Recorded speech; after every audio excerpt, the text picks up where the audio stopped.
coaching this generation's real estate superstars. Harris Real Estate University. Real quick, how many of you guys and girls are actually on ResNet? Raise your hand. Okay, perfect. How many of you guys and girls never heard of ResNet? Raise your hand. Never? Never? No problem. ResNet is basically a software application that vendors, outsourcers, and servicers use. We currently have the largest community out there. We deal with 126. Next week there'll be 129 banks and companies that use our platform. We have about 27,000 agents that use our system. They acquire REOs all across the United States. Our sister company is US Real Estate Services, where the actual software company came from. How many agents are actually signed up with US Res? Okay, usres.com, you guys might want to write that down.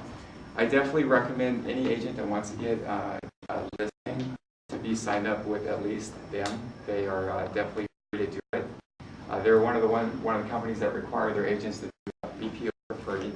So if you're willing to do that, or your assistants are willing to do that, you can tap in and get listings from them. It is free, so it's usres.com.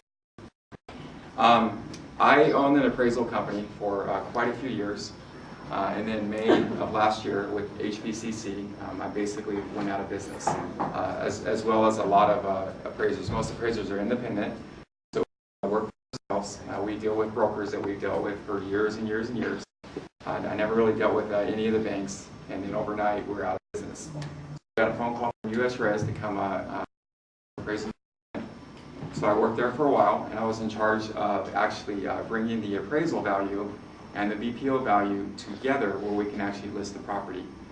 That was an experience, because a lot of times you would cost $22,000, and the actual property would BPO would be $130,000, and then the client would make us rectify these values to be able to do it. The biggest and craziest one I ever saw was we had a BPO that came in at $400. We had an appraisal that came in at $650,000. So we ordered another BPO and it came in at $1.1 million. How do you list the property? So it was very, very frustrating. It was probably the worst one that obviously I ever seen, but it was pretty frustrating. So anyways, the big question obviously is REOs. What's going on with the REO industry? How come these properties are being held up? We have all these new programs that are being developed by the government, but I will tell you guys this. There's nothing new under the sun.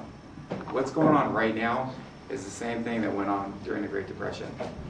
Okay, so if you guys are familiar with what happened, you're familiar with your history, it's the same programs, same type of program, just a different name.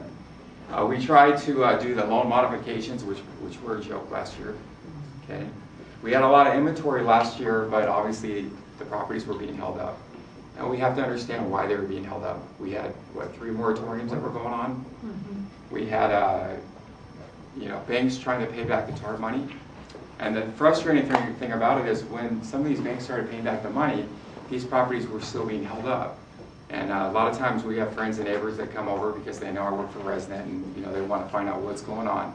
And I tell them it's kind of like if you can picture your daughter who's in high school. And your daughter comes home and she's with this guy that his pants are down to his knees. He's got the big gauges, he's got tattoos everywhere. And you're like, are you kidding me? You're not going to have nothing to do with this guy. So you drive her to school every day and you watch her walk in and then you pick her up and you don't let her go anywhere on the weekends and you don't let her talk on the phone. And you do everything you can to kind of hinder that relationship, but the bottom line is when she's at school, she's going to do what she's going to do. And I kind of picture the same way with the government. They've done the same thing. They've, Congress slowed down the courts.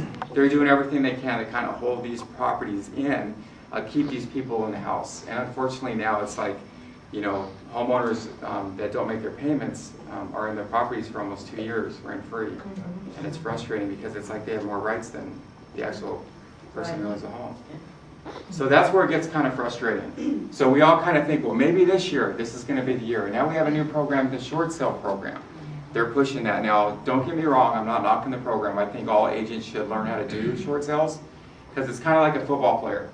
If you're a professional football player, the more you learn how to do, the more value you're going to be. The better you are at making the team and sticking with the team. So if I can play defense, if I can play linebacker, and I could play outside linebacker, inside linebacker, and I could play special teams, good chances I'm going to be more successful. For free daily coaching, go to timandjulieharris.com. Harris Real Estate University.